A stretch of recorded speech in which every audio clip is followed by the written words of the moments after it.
Coming up, retailers holding high Christmas sales expectations. The Australian share market down 3% in 2 days, the worst week since April. And the banks tumble. All the details next.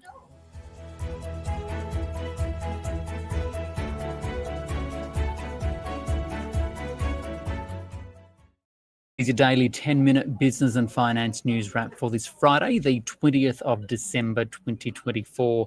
The Australian share market, another horrible day, down 1.4%. We'll have the details with Grady Wulff from Bell Direct in a few moments. But first, retailers are hoping for a positive end to the year after a challenging 12 months. The Australian Retailers Association expecting the average shopper will spend more than $700 each on Christmas gifts. That's $61 more than the previous year, despite the rising cost of living. So to tell us more, I spoke earlier with Fleur Brown from the Australian Retailers Association. Fleur, so you're expecting nearly $70 billion to be spent in the lead up to Christmas, and that's up 2.7% on last year. Why do you think that is, despite the rising cost of living? Well, I would call it defiance spending. It's been a really tough year for most Australians, of course, for retailers as well.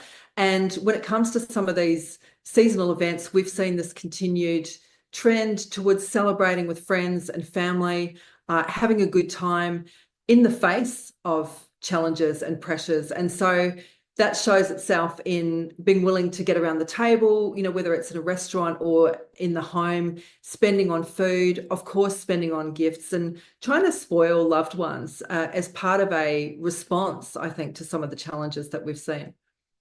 How important do you think this season is for retailers at the moment, and what exactly are they doing to try to attract customers? It couldn't be more important this year. Peak season, Christmas, always important for most retailers, particularly in the discretionary category. Many of them make up to 2/3 of their profits at this time of year. Of course, in this economy, it's absolutely critical.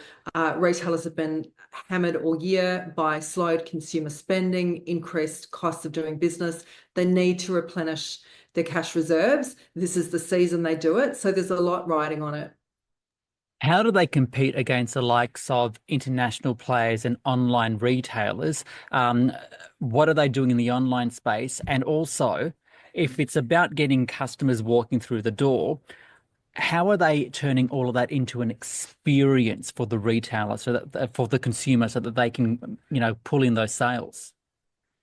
Well, competition's always been the name of the game for retail. It's extremely agile as a sector. So you can bet that retailers are watching the space every week. There's shifts, there's changes, there's more competition. The competition for the dollar is intense this year anyway. And then you add a disruptive force like the Temu and the Shein factor, and it's even more challenging. So we know certainly that Australian retailers have upped the ante on their online presence. They are very engaged in using technology such as artificial intelligence to create more efficiency, to create better outcomes, better loyalty and engagement with customers. So you should expect to see even better experiences online and seamless transition from online into the stores when it comes to that customer relationship with Australian retailers. And that's been a big part of the focus, definitely a big part of winning the dollar. We know that inflation is still relatively high. Interest rates are still at 4.35%. The chances of a rate cut keeps getting pushed further back into the new year. So what is the outlook for retailers in 2025? Well, I won't go into crystal ball gazing, not being an economist. However, I would say that there's definitely the interest rate factor is the main indicator for retail as to when things are going to start picking up. So we'll certainly be watching the horizon really closely when it comes to the RBA decision. That has just delayed a recovery really for retail, and the sooner the better when it comes to getting the consumer confidence back, getting business confidence back. We're very disappointed that did not shift in time for peak season. It's a very big missed opportunity for retail, unfortunately. So for next year, we are cautiously optimistic that once those interest rates start to shift, we'll see some good momentum happening in the retail space. And finally, for those shoppers that are looking to buy right now, whether it be in-store or online, what's your message to them when it comes to smart shopping? Well, the trend is do the research. You couldn't do a better job of looking at pricing and jumping online all your favorite brands and comparing. There's no harm in doing that research while you're in store. We see plenty of people with their mobile phones out just to check, are you getting value? And we would certainly say to Aussies, you can believe you're getting value because the retailers know how hard they have to fight to win your dollar this year. And so they've got very genuine offers out there that are forever conscious of value in this economy. So expect to find some great opportunities in the retail space. Fleur Brown there from the Australian Retailers Association. Now, Market Day on the SBS On The Money podcast. To the Australian share market now, which actually fell 1.2%, not 1.4, 1.2%. The S&P ASX 200, 8,067. It still means for the week the market's down around 3%. It's worst one-day fall since about April. So for more, I spoke with Grady Wulff, an analyst at Bill Direct. Grady, so the market is down again after a pretty heavy day of losses yesterday. Why? Yeah, we've taken lead again from Wall Street overnight. Now, the Dow Jones did snap that 10-day losing streak with a gain of just 0.04%, but the S&P 500 and NASDAQ were down again overnight. Now, investor sentiment is super down at the moment. The traditional Santa rally we always get is just not happening this year because valuations have run hot. So investors are kind of pulling back and reassessing their outlook for next year. So in today's session, we saw consumer discretionary stocks take the biggest hit, and that's not unexpected because a higher for longer interest rate environment means higher cost of living pressures for longer. So all of our consumer discretionary stocks become the first stocks in the chopping block, and the first discretionary spend is not on any of our consumers' horizon anymore. So that's not unsurprising that those stocks came under pressure today. And the gold stocks as well also came under pressure because the gold price has been weakening over the past few days. So not a great session on the local market and not a great week before Christmas either. Yeah, 2 more days or 2 more full trading days until Christmas, right? Given the strong run we've had on the share market over the past few months, especially after the US presidential election result, do you think the Santa rally now really is dead following the Fed's decision to, while they cut interest rates, are now forecasting fewer rate cuts into the future? Yeah, I definitely think, unfortunately, Santa rally lasted throughout the whole year this year. It was up 10%, the ASX, over the year to date to today. And it's just, it's run out of steam. There's no Santa rally this year, unfortunately. And as I said, investors, I think, are just taking a seat back and repositioning their portfolios for this higher for longer concept and less rate cuts next year. Now, the Fed obviously came out and said that they're going to cut twice next year instead of 4 times. That obviously impacted the investor sentiment over there. And I think investors were very optimistic of a straight down, like low interest rate environment, but that's just not going to happen because we've seen inflation rebound in the US. And I think the RBA is definitely going to take some note from the Fed and gauge how the situation's faring out over there before making any drastic cuts here. We also have China obviously weighing on Australian market as well, where they're our number one trade partner. And their economic recovery has been so sluggish over the last 2 years since the pandemic, and 7 trillion yuan promised from the Chinese government, but I just don't think that's enough to re-stimulate material growth in the region. So there's a lot of catalysts and a lot of factors at play, and I think investors are definitely waiting to see what Trump has to bring in come January as well. So I think it's a watch and wait situation, and unfortunately the market is definitely coming off the heat in this last week.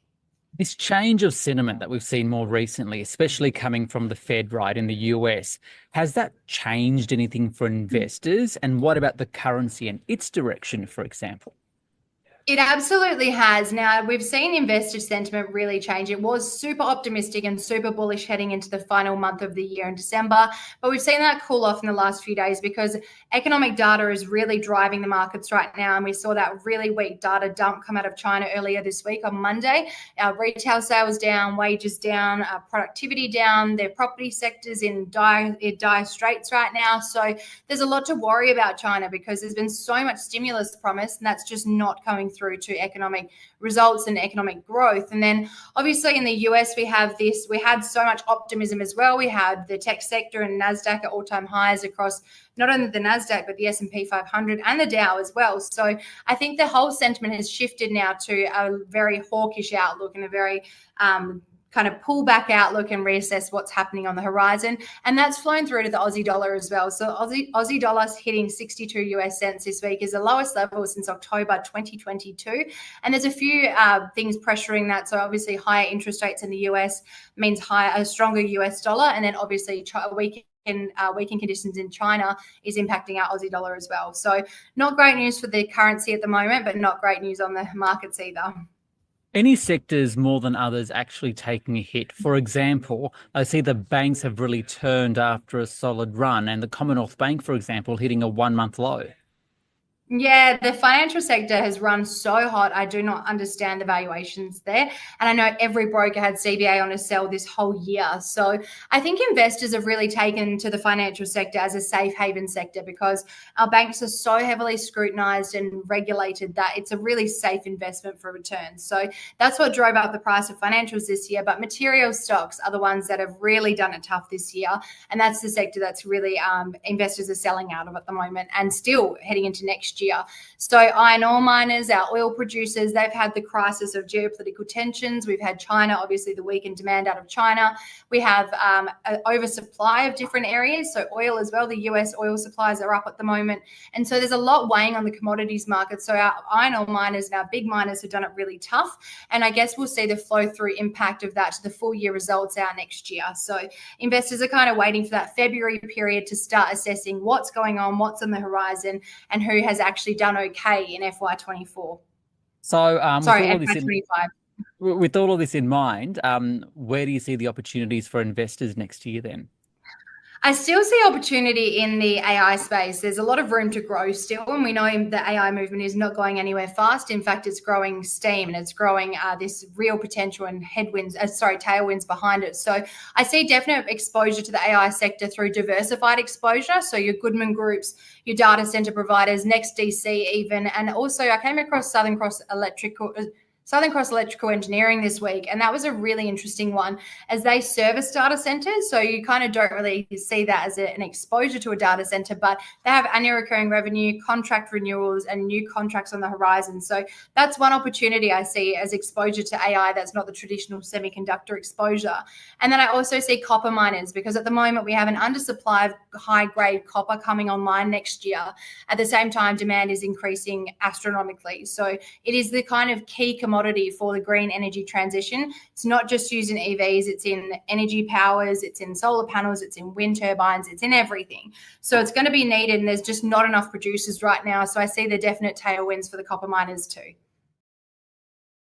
That's Grady Wulff there from Bell Direct. This SBS On The Money stream is provided for informational purposes only. The content in this stream should not be understood as constituting advice or a recommendation. It is not personal advice and it does not consider your personal circumstances or objectives. You should contact a licensed professional before making any financial decisions.